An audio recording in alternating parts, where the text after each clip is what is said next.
Hello, ladies and gentlemen, and welcome to the Nexus Gaming Series. I am Jayzon, and we've got tonight for you a Division B West match. Scorpius Eternum versus sOaK eVeRy. And you may notice I'm being a little bit more quiet than normal, and that's because it's very late here on the West Coast, and I'm doing a late night cast, mostly as a test here for a stream quality. So I'm going to see how this comes out on the quality end, but also am actually going to replay cast this match while I'm at it. So as this is a replay cast, we've got no draft for you guys, so we can just jump right into game. So let's go into game one. We've got everything already set up and ready to go. And on in we go to map number one, which will be Volskaya Foundry. First on the left, we've got Scorpius Eternum. We're going to have Hamwich playing the Jaina. Big Easy is going to be playing the Maiev. Atlas is going to be on Imperius. Devil, you know, is going to be on the Stukov. And we're going to have Illideth playing the Malthael.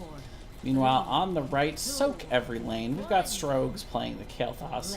Apocalypse going to be on the Sonya. FlipK is going to be on the Johanna. Key is playing the Rhaegar. And DMN13 is going to be on the Raynor.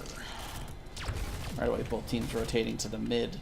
And we'll have our customary 5v5 in the mid. And wave clear advantage immediately over to sOaK eVeRy, with a nice grab in here by Big Easy. And getting some early Fan of Knives resets there to deal a little bit of extra damage. Meanwhile, nice wave clear potential here from sOaK eVeRy. They are going to have an advantage here on the rotational game, and you can tell that that's what they're going for to get this started. And a big flame strike coming out from Strogs as well, putting some nice harass there onto Atlas. Solo tank Imperius, one of the first things I notice as I take a look over these comps that have been built on each side. A little bit more of a traditional double front line for sOaK eVeRy. Meanwhile, it's a triple front line with, again, that main tank being Imperius, so maybe not quite as much frontline sustainability over on the side of Scorpius Eternum, but still quite a presence in terms of being able to,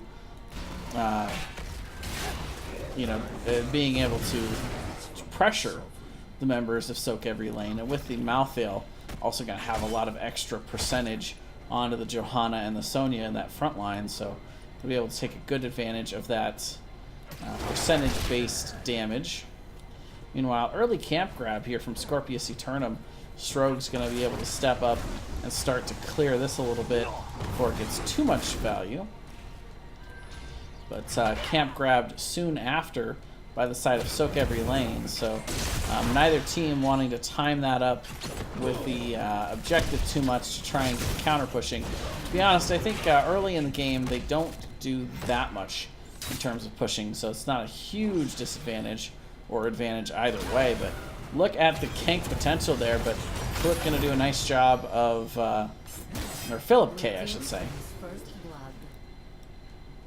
doing a nice job scouting that out. But in the bot lane, Sonya goes down to Illideth, and nothing can stop Illideth down here on the bot lane, it would seem. We are going to see First Blood, in fact, going over to the side of Scorpius Eternum.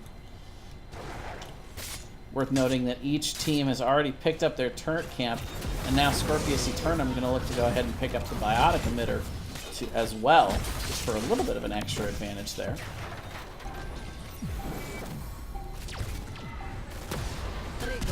Meanwhile, the control point A has been started here, and both teams going to rotate to it, so we'll see contested as the starting mode here.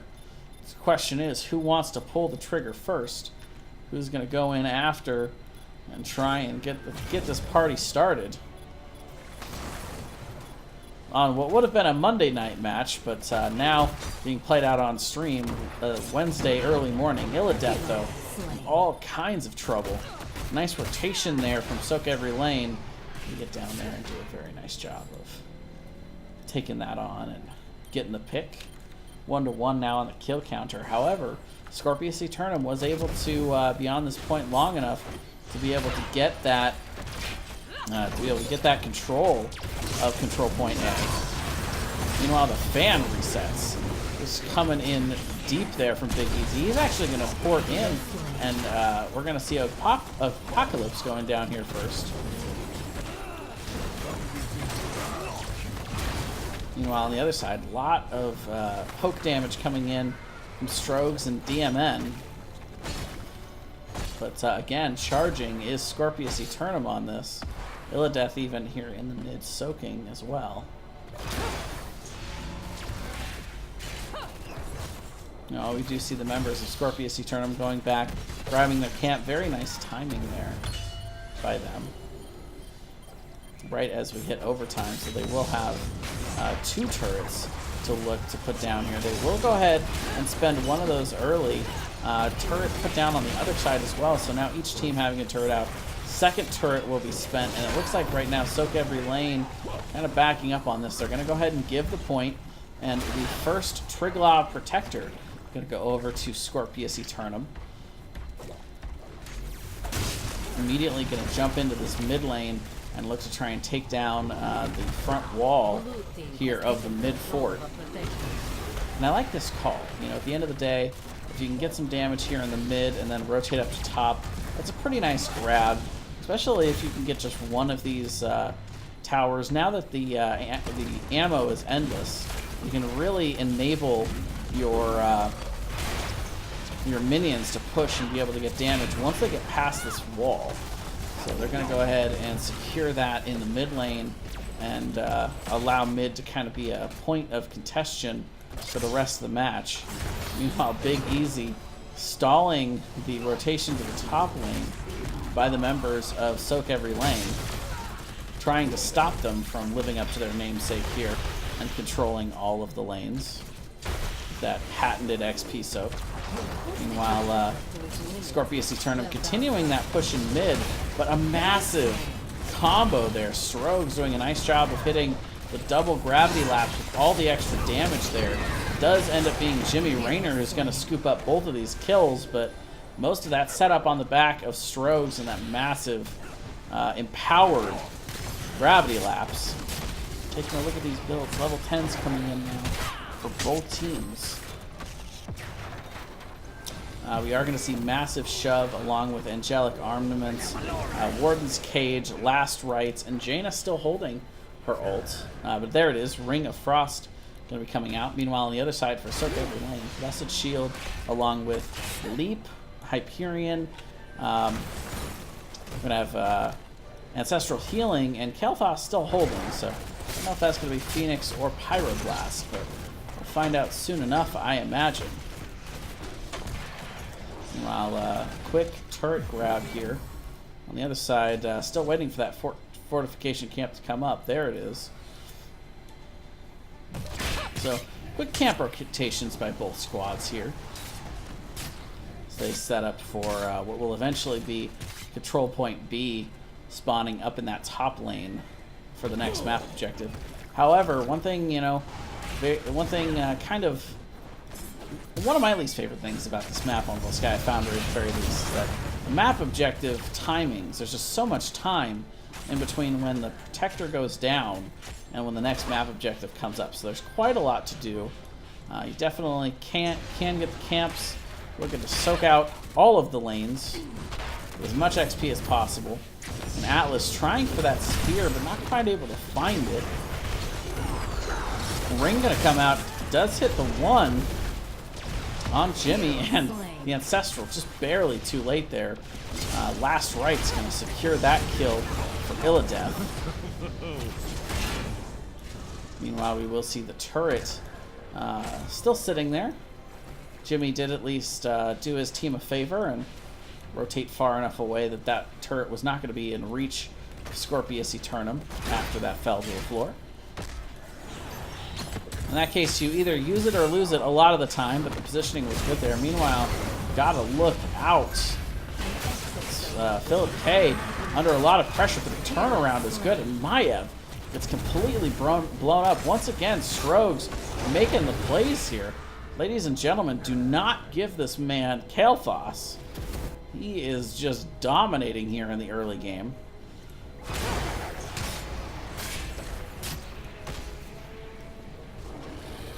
Meanwhile, we'll see level 13 coming in now for both teams as they head on up to this control point B. We're going to see sOaK every lane immediately getting onto it here. Sonya still doing the double soak though, as is Malthael, but looks like Apocalypse is thinking about coming up, but actually now we'll rotate back to the mid and catch that last wave. Meanwhile, the rest of the members of sOaK every lane, they are up here. But it looks like for right now, Strogs is going to go ahead and take the shortcut out there on that conveyor belt. Apocalypse is on the side here, looking to maybe leap and pretty much point blank leap there.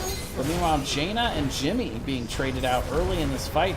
We do see the Ancestral coming out there from Key, and both of the turrets for the members of sOaK every lane have been put down. They're looking to go deeper though. Again, massive damage coming out from Strogs in that choke, but Apocalypse does receive the last rites, and it is going to connect there from Illideth. And just like that, it's a 2-for-1 exchange, but worse for wear right now are the members Scorpius Eternum, at least in the health bars and in the percentage department here for this map objective.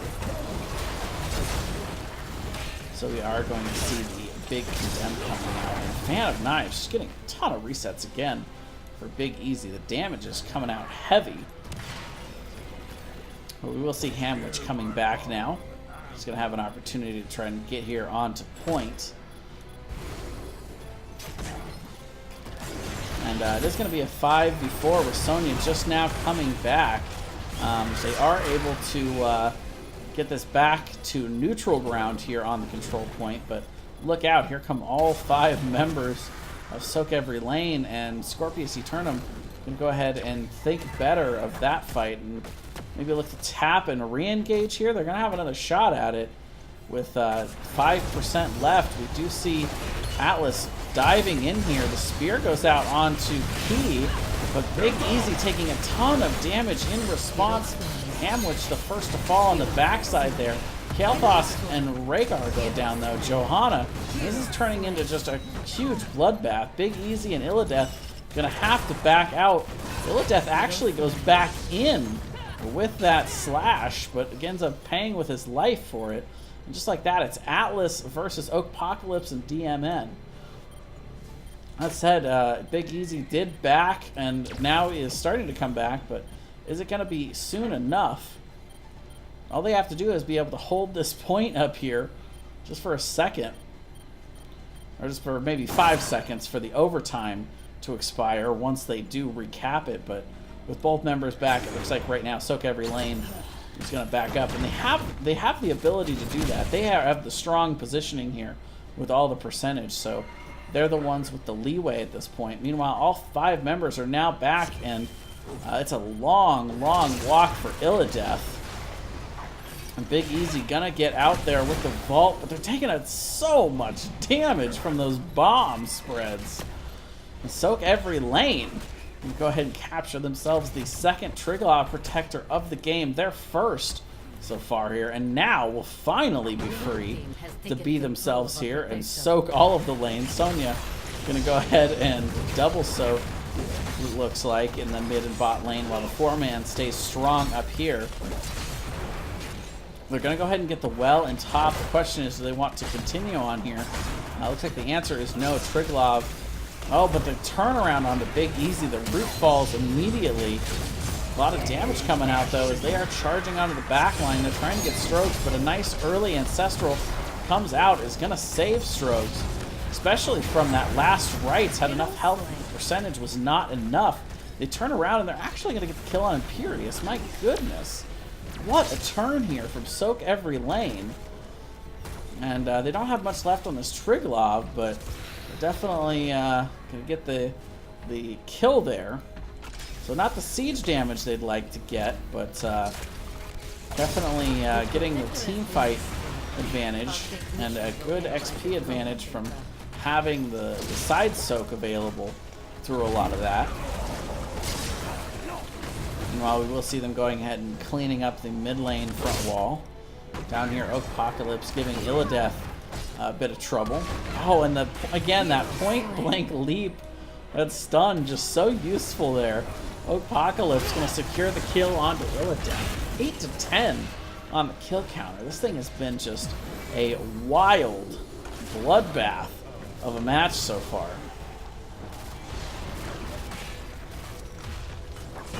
Wow, we will see the bottom well going down, and they're going to go ahead and convert this into a full keep. They even dropped the turret to make sure to secure it.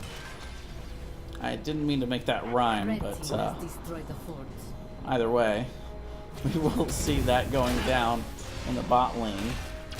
So a nice grab there by sOaK Every Lane. They took a little bit of an advantage from that Triglav and the extra push.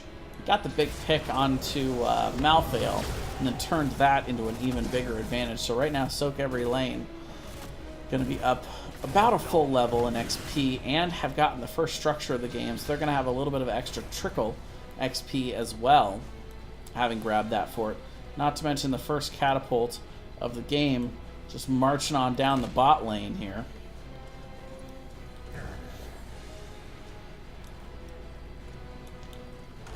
Here comes the rotation coming out from sOaK Every Lane, though. All 5 members are here. They're looking for the fight. I don't know if this is the fight they necessarily want, though, and I think they realize that as well. They don't want to take a 5v5 at the moment. They're in a position of strength, with level 20 being just a little over a level away. So unless they get something really juicy, they really don't want to force here.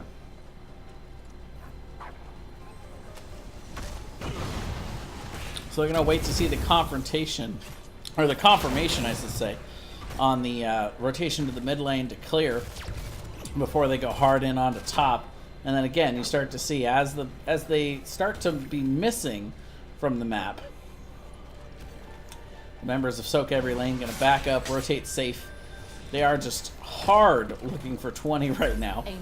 Scorpius Eternum serving themselves up on a silver platter here in mid, trying to goat sOaK Every Lane into fighting them, but they're smart. They're just going to make the smart play, rotate to bot, get the sOaK, and you know, they can look to be patient here. Just take the fight that they want when they want it.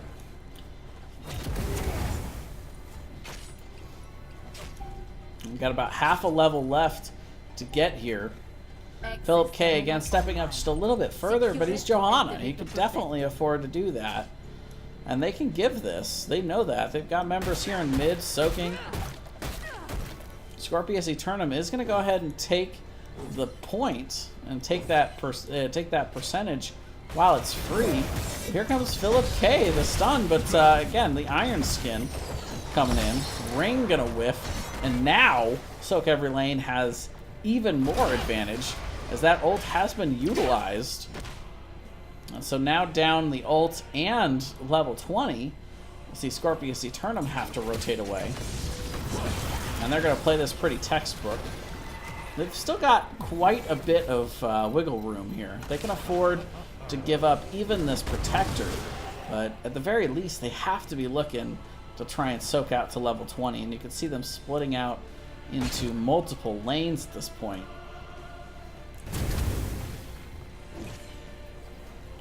Gonna look to get that 20. Meanwhile, sOaK Every Lane gonna rotate up, kind of shark around, try and figure out where they are, but with Rhaegar in bot, they really don't want this fight. They don't necessarily want to give this up for free, so Rhaegar is gonna rotate up, and they are gonna look to take the post 20 fight. For them, at least. W taking a ton of damage. Stukov out a little bit too far there, and that's going to equal his death. The mid fort actually goes down to minion pressure, but it's kind of the non-factor part of the story here, as Apocalypse going to receive that ancestral, even though the healing looked like it was reduced there onto Apocalypse. Big Easy actually with the tether. Is that going to be a... yeah, that's going to actually end up being his death. Apocalypse going to say, thank you very much for the turret, sir. Just like that, it's a 2-for-0 exchange. sOaK Every Lane, playing it smart. Doing all the right things. Singing all the right notes here on Volskaya Foundry. They're going to go ahead and pick up the control point C. And just like that, pushing up into the top lane will be Scorpius Eternum trying to get to level 20, trying to get some semblance of a response here, as they know this Triglav Protector is going to be pushing out in the bot lane. They maybe could have gotten 20 in time, but giving up those picks, Devil You Know just now coming back up. Still 12 seconds on Maiev as well. Blue team has taken control of a protector.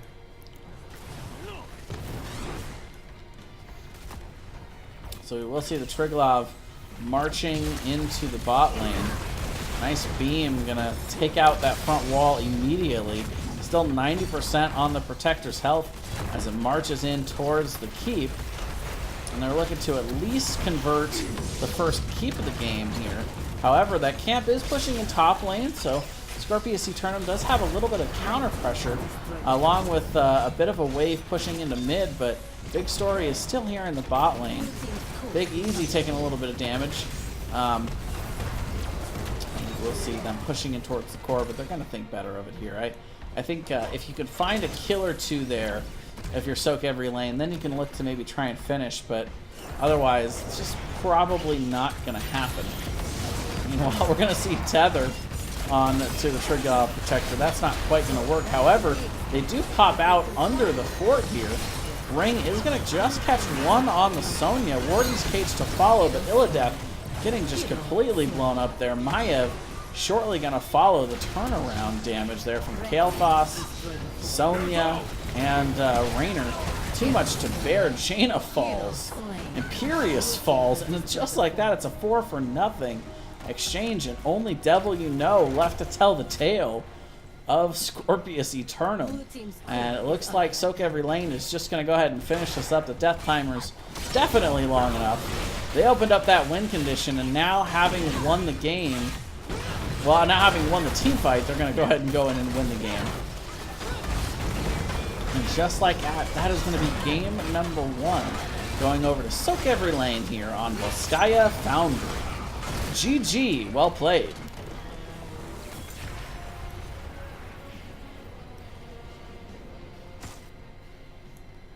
Let's see if we can make it match up. There we go. All right. See, I tried to do the Bahamut thing, but nah, I'm not as good at it as he is. The guy is just an artist with the camera. Either way, we'll give you a quick look at these talents. Hamwich, unfortunately, not finding enough damage on the Frost trait damage there to get Ice Block. But overall, you know, pretty standard builds from what I can see. Of course, I'm not too familiar with a lot of these heroes, but I love this build, actually. Lingering Chill into the Arcane Intellect. One of my favorite ways to play Jaina, especially in sustained situations like Volskaya. Either way, though, Malthael just dealing a ton of damage in that game on the other side. But Kael'thas, really the big story here.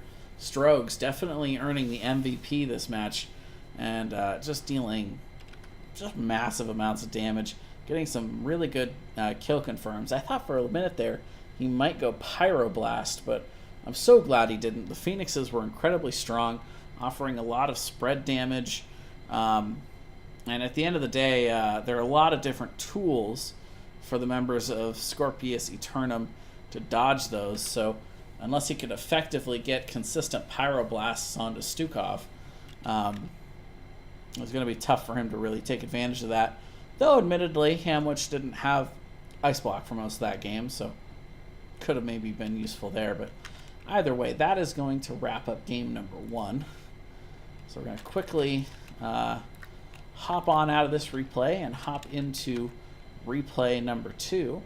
And unlike my earlier replay cast, I'm not going to forget to give sOaK every lane their point, so I later don't get confused about which game it is.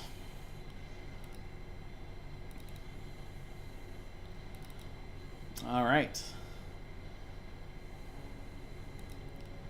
And bless these teams for staying on the correct sides.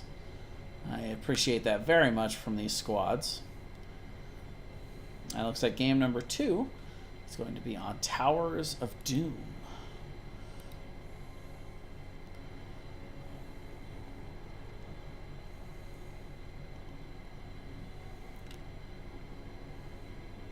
Already seeing some pretty spicy strategies coming out in this one. Prepare yourself for battle. But either way, we'll head on in for game number 2. On the left, we have Scorpius Eternum. We're going to see Hamwich playing the Li Ming. Illideth going to be on the Dahaka. Devil You Know going to be playing the... The battle begins. Who is that? 10 seconds. Anna. Okay. It's an interesting Anna skin. Okay, I see it now. Atlas going to be on Diablo. And Big Easy playing the Genji. Meanwhile, on the right, sOaK every lane, we're going to see Philip K playing the ETC. Oakpocalypse is going to be on the Sonya. Key is going to be playing Stukov. DMN on Tychus. And Strogue is going to be playing the Jaina. And immediately we're going to go on into the 5v5 in mid once again. And once again, wave clear advantage going over to the side of sOaK every lane, but this time Atlas on the Diablo trying to prevent Sonya from doing quite a lot of that spinning to clear. Does effectively do that, but the wave still gets cleared out pretty quick. And now Oakpocalypse is going to rotate to the top. And once again, we're going to see this matchup against Illideth, but this time he's going to be on the Dahaka. Meanwhile, look at the trait damage coming out there from Tychus. My goodness, Diablo. Ouch. I mean, it's a good thing Tychus wasn't a Nephilim, right? Dang. That is a ton of I mean, that's what Tychus is supposed to do. Take advantage of big health pools. However, even before Atlas had all of those souls built up and could really take full advantage of all the extra percentage damage, DMN just chunking.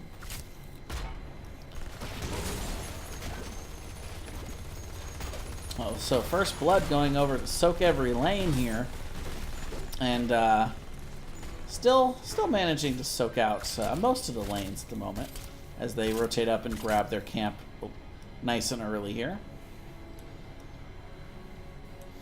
Devil You Know rotating into DMN. He's not going to let that happen for free. Atlas coming out of the shadows as well here in the bot lane. Philip K trying to zone Big Easy, or is it the other way around? Hard to tell at the moment. Big Easy going to rotate down to mid on the flank. Actually finds DMN, but the dash is good to get him out of that situation. Atlas actually taking another bit of harass there. I like the synergy here between Strogues and DMN. Jaina slowing down the targets as Tychus throws on that minigun. It's a little bit of extra value on it.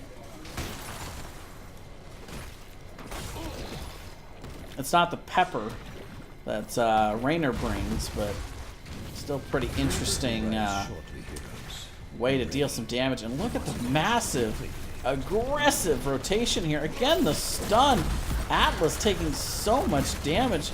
The heals and the sleep darts coming in from Devil You Know, but it's not enough. And just like that, that's going to be another kill onto Diablo.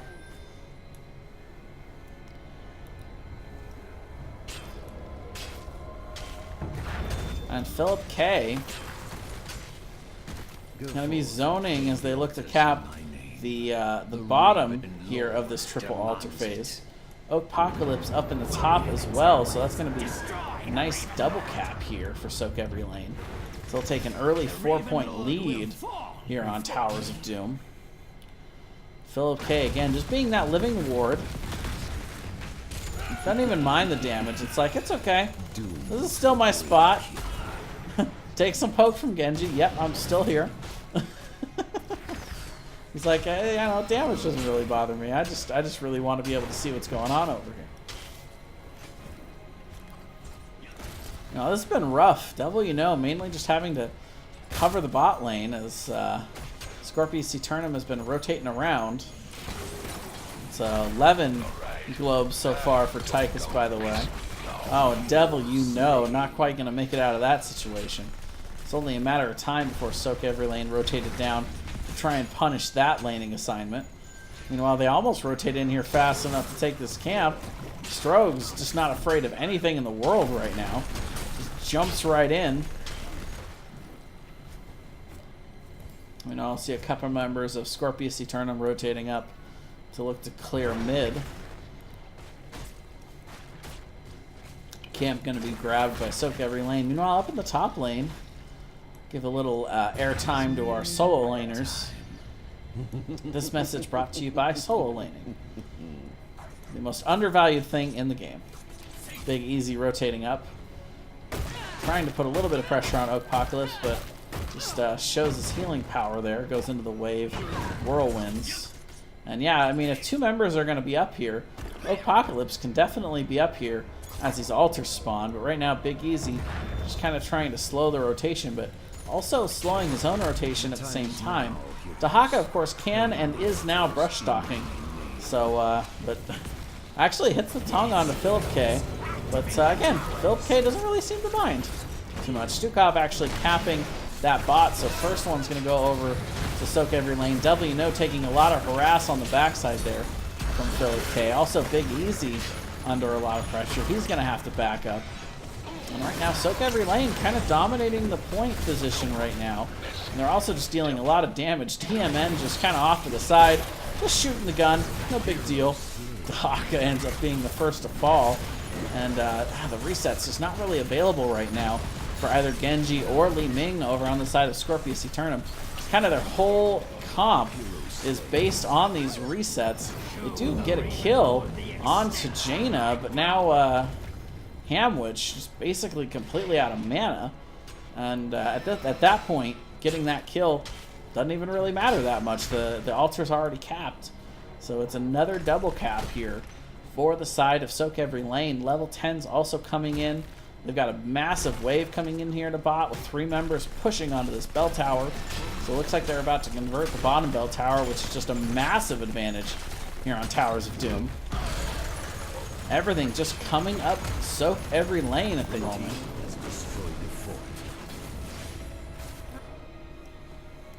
Meanwhile, Scorpius Eternum looking for the 10 sOaK. Illideth has found Apocalypse up here in the top lane. The question is, what can they do about it? Meanwhile, a little out of position. The WNO ends up getting slid. Atlas looks like he's going to go ahead and make it out. But up here in the top lane, Big Easy looking to make this an uneven fight. But look at Apocalypse with the spidey senses just tingling here. Going to go ahead and get out as Genji rotated up. But the trade, not exactly worth. They get the camp, but in the bot lane, they're just losing pretty hard here. Camp stolen away here. I mean, even with those sappers, like, they're not going to be able to take this top bell tower with Sonya up here clearing. The wave clear is just too good. She's not going to let anything get too far in there.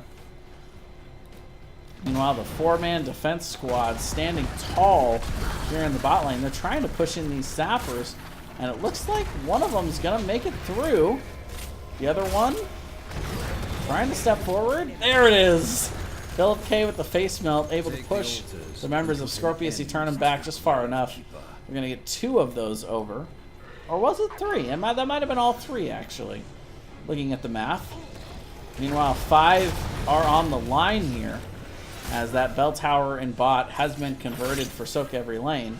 The level 10s are now also in for Scorpius Eternum, so they have the ability to contest this. Strogues is going to be able to catch that cap, though. And just like that, it's a 20-point lead for sOaK every lane. And with nothing to fight over, Scorpius Eternum just going to go ahead and back up. Both teams actually going to kind of step off the aggression. sOaK every lane doesn't really need to pick the fight here. They've got a massive lead. They're heading in towards level 13. And again, you know, playing from that position of strength right now. And they're playing like it too. Strogue's actually stepping in, eating some tower shots. Big Easy trying to punish him for that. But meanwhile, on the other side, Scorpius Eternum just doesn't have the wave clear or the siege potential to really be able to pressure this bell tower fast enough. They do clear the wave, but DMN is here to try and deter, and they just haven't gotten hardly any damage back onto this bell tower. Less than 60% on the, or less than 50%, I should say, on the bell tower damage. Meanwhile, again, they're trying to push these three over. First one will step over. Second one getting very low on health. Looks like it is going to end up going down. We'll even see the water elemental trying to pressure him back, but Devil, you know, doing a nice job keeping everybody on Scorpius Eternum healthy, so they can at least step up and deny those. But by the time the wave gets here, it's only a few of these ranged archers. There's just no way. Apocalypse actually going to get ragdolled a bit there by Atlas, but just able to spin away. Meanwhile, altar spawning here in the bot. Should be the last altar before we see the triple altar phase coming on the next one. Big Easy gonna go ahead and be able to stall Philip K a little bit here after that stage dive down to bot, but eventually gonna have to rotate away, which will give a slight window here for Scorpius Eternum to put a little bit more damage onto the bell tower. But again, still over a quarter health on this thing, and cap will come through. So another 5 shots going over to Scorpius Eternum's core. 36-10, the lead right now. Illideth getting some good work in top, but still no damage on the actual bell tower itself. Level 13's now in for both teams.